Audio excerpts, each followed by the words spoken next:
I'm Sarah Fergani with KENS 5 News Now.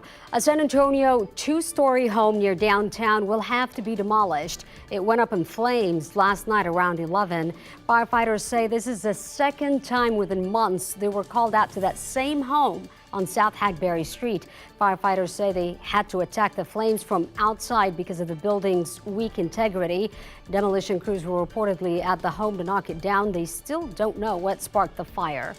A new indictment in the murder case of 18-year-old Savannah Soto, her boyfriend Matthew Guerra, and their unborn baby Fabian.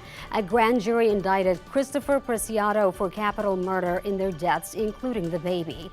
Matthew Guerra's family was outside the Bexar County District Attorney's office holding signs reading "Justice for Baby Fabian." Preciado's parents, whom you see here, were also indicted for allegedly helping cover up the murders back in December. District Attorney Joe Gonzalez says he took into account the request from the family to include the baby as a victim in the capital murder charge, but he also relied on Texas law. Gonzalez says it's still too early to say if his office will seek the death penalty for Preciado. Meanwhile, a similar murder case is getting renewed attention. It, too, involves a pregnant teen and her boyfriend who were killed back in 2020. Police say the victim's 17-year-old Xavier Esquivel and his pregnant girlfriend, 19-year-old Vienet Ramos, were chased by someone in a gray SUV on the southeast side. When the driver caught up to them on Aransas Avenue, they fired multiple times into their car. Both were killed. In a new Crime Stoppers bulletin, police do not have a suspect description, only that a gray SUV is involved. The victim's family told KENS 5 back in January they believe the shooting was targeted, and police think that it was a drug deal. If you know anything, call Crime Stoppers at 210-224-STOP. Your tip is anonymous. In another Crime Stoppers investigation, we're getting new video of the night a 24-year-old woman was shot and killed just after leaving a San Antonio bar.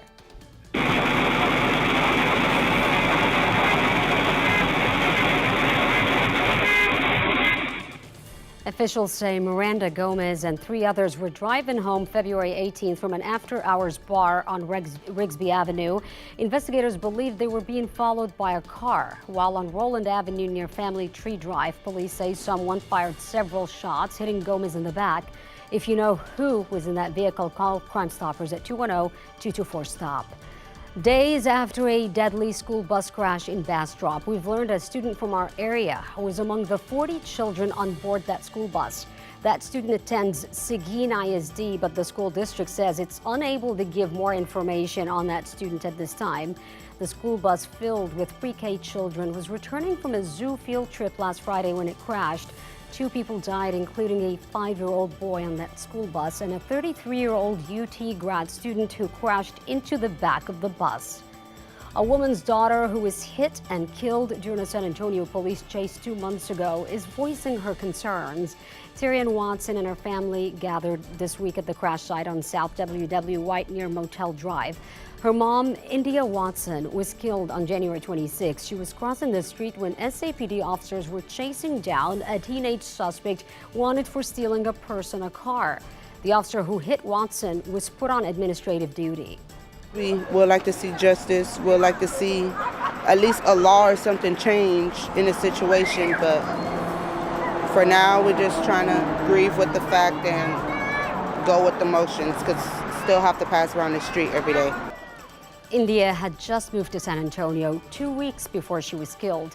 Police told KENS 5 the investigation into the crash is ongoing. Frustrations growing among employees at Northside ISD after 2,000 workers asking for a pay raise got their request denied.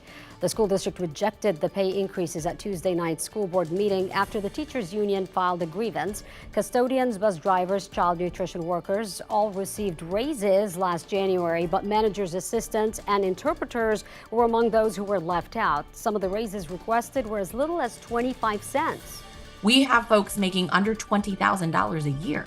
I mean, this raise to them is everything. It means that they have a little bit extra to support their families.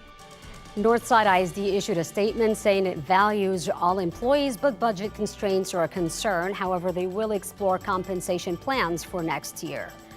A decades-long Easter weekend tradition in San Antonio returns tonight. Curfews will be lifted at select city parks for families to camp out for the Easter weekend.